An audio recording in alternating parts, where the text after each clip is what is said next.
Hi guys, welcome to the channel. In today's video, I'm going to show you how you can turn off sensitive content settings on X that you know previously Twitter. So you simply need to open Play Store and search for X and you need to update that application. Once you done that, you simply need to go back, search for X, open X application, click on your profile picture on the top left. From here you need to click on settings and support, click on settings and privacy. Once you are here, you simply need to scroll down and click on privacy and safety.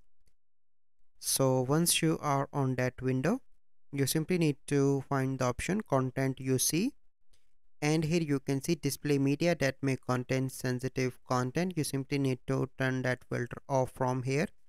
So this is the process. I hope you find this video helpful. If you find this video helpful, must like this video, subscribe to our YouTube channel for future videos. We'll see you in the next video. Thank you. Have a good day.